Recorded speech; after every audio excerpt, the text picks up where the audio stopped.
From the chaos after the Middle Ages, feudalism arose to create order.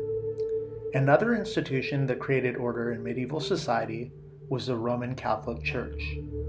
In this list, I will discuss 5 important concepts: clergy, sacraments, cathedrals, universities, and monasticism.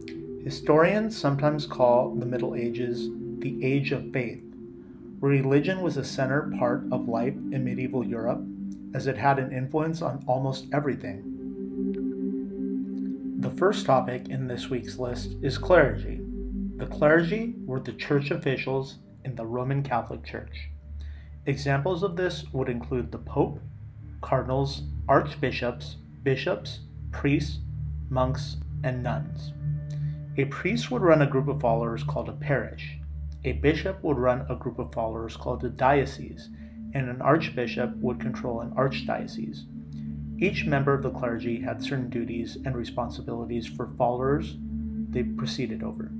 The Pope was the head of the Catholic Church and had more power than any king or queen of medieval Europe. For example, even the Holy Roman Emperor, Henry IV, had to beg the Pope for forgiveness in the snow for 3 days after a disagreement. The next term is sacrament. A sacrament is a Christian rite or tradition. There is some disagreement in the Christian Church on which sacraments are mentioned in the Bible, but I will focus on the Roman Catholic Church in this video. The 7 sacraments are baptism, confirmation, Eucharist, penance, anointing the sick, marriage, and holy orders. According to Christians, baptism cleansed people of original sin. A priest pours water over a person's head in a baptismal fountain. Confirmation is a formal declaration of a Christian's belief in God. Eucharist, also known as communion, is where the priest blesses the bread and wine. Catholics believe it becomes the body and blood of Christ. Matrimony is a formal union in which a couple gets blessed by the church in a ceremony. The marriage is recorded in the records. Holy orders is a ceremony of becoming a priest. Penance, also called confession, you might have seen this in movies, it's where someone confesses their sins to a priest in order to be forgiven.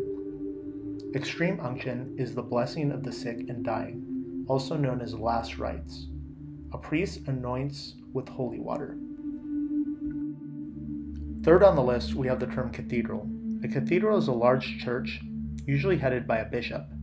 These large religious buildings dotted the medieval world, and they are the prominent building in many medieval towns. Here is an example of Notre Dame Cathedral in Paris.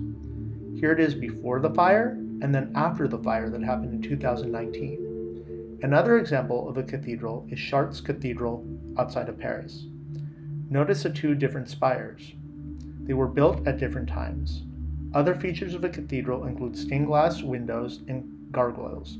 Gargoyles were decorative stone sculptures used as rain gutters or on the edges of cathedral roofs. This was a reminder that the devil and evil spirits would catch them if they did not obey the church. Some cathedrals took over 100 years to build. For example, La Sagrada Familia in Barcelona has been under construction for 100 years and will not be finished until 2026. Fourth on the list for the influence of the Roman Catholic Church in medieval society are universities. Many universities sprung from religious institutions such as monasteries or cathedral schools. Most of the education in these universities was done in Latin. It was the primary language to teach lessons and to write texts. One of the oldest universities is located in Bologna, Italy. It was founded in 1088. Cambridge University in England was founded in 1209. Oxford University was founded in 1096. The last term on the list is monasticism. Monasticism is a devotion of your entire life to religion to focus on prayer and religious service. Men became monks and lived in a monastery. Women became nuns and lived in a convent or nunnery. In this picture, we see the famous Orthodox monastery in Meteora, Greece. These monasteries were built on the top of large boulders to isolate the monks. Some monks even went so far as to live isolated as hermits to devote their entire lives to God. Most monasteries are built around a cloister. A cloister is a covered walkway surrounded by a square. On the sides you have the dormitory, kitchen, and dining hall, and the scriptorium where monks could decorated things called illuminated manuscripts. In review of this week's Peppy list, we covered 5 terms: clergy, sacraments, cathedrals, universities, and monasticism.